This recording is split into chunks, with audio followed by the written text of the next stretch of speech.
సొసైటీలో మనం చూస్తూ ఉన్నాం. ఎలక్షన్లు వచ్చిన ప్రతిసారి కూడా నాయకులు ఉచితంగా అది ఇస్తాం ఇది ఇస్తాం అని చెప్పి వాగ్దానాలు చేస్తూనే ఉన్నారు. సో దానివల్ల అసలు లాభ నష్టాలు ఏమంటారు?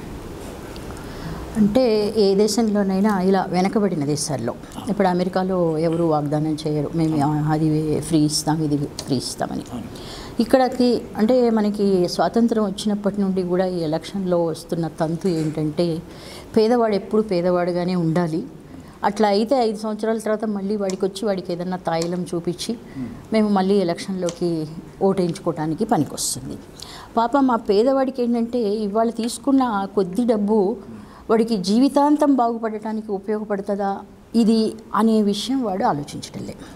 తర్వాత ఆ డబ్బు ఎక్కడి నుంచి వస్తుంది? నాయకుడు వాడి సొంత ఆస్తిలో నుంచి ఇవ్వడు. ఈ వచ్చే డబ్బు అంతా కూడా మనందరము డైరెక్ట్గానో ఇండైరెక్ట్గానో రకరకాల పద్ధతుల ద్వారా గవర్నమెంట్ కలెక్ట్ చేసేటువంటి ట్యాక్స్ నుంచి వస్తుంది డబ్బు. ఈ డబ్బు అంటే నీకు 100 రూపాయలు ఉన్నాయి, నీకు ఎంటర్టైన్మెంట్ అంటే చాలా ఇష్టం, 90 రూపాయలు నువ్వు దాని మీదే ఖర్చు పెట్టావు, 10 రూపాయలతో నువ్వు జీవితం ఎలా గడుపుతావు? అలాగే ఇక్కడ కూడా సంక్షేమానికి ఇంత, డెవలప్మెంట్కి ఇంత అనేటువంటివి దాన్ని మనము సపరేట్ చేయాలన్నమాట. ఇప్పుడు ఇలా అన్నీ ఫ్రీ అన్నప్పుడు జరుగుతున్న ప్రాబ్లం ఏంటంటే డెవలప్మెంట్కి ఎక్కువ డబ్బు మిగలటం లేదు.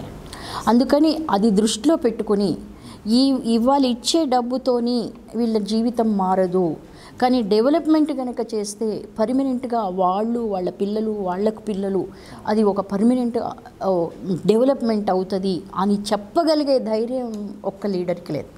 వాడిస్తా అంటున్నాడు నేను ఇస్తాను, నువ్వు ఇస్తా అంటున్నావు నేను ఇస్తాను, కానీ మరి ఇది తప్పటం లేదు, అందరికీ తప్పటం లేదు. కానీ దీంట్లో నుంచి ముందన్నా ఒకవేళ డెవలప్మెంట్ జరిగిందనుకోండి, మనం డబ్బు ఇస్తానని వాగ్దానం చేయాల్సిన అవసరం ఏముంది?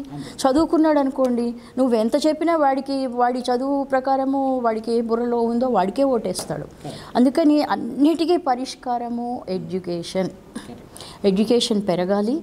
ఎవరెంతట వాళ్ళు సంపాదించుకొని రైతులు ఆత్మహత్య చేసుకోకుండా, ఈ భిక్షమడిగి ఓట్లేసేటప్పుడు డబ్బులు తీసుకోకుండా వాడే నీకు ఇస్తాననే పరిస్థితి తెచ్చేటువంటి లీడర్ మనకి కాదు. ఈ వీడియో మీకు నచ్చినట్టయితే లైక్ చేయండి, షేర్ చేయండి. మరిన్ని ఇంట్రెస్టింగ్ వీడియోస్ చూడడానికి మా ఛానల్ కు తప్పక సబ్స్క్రైబ్ అవ్వండి.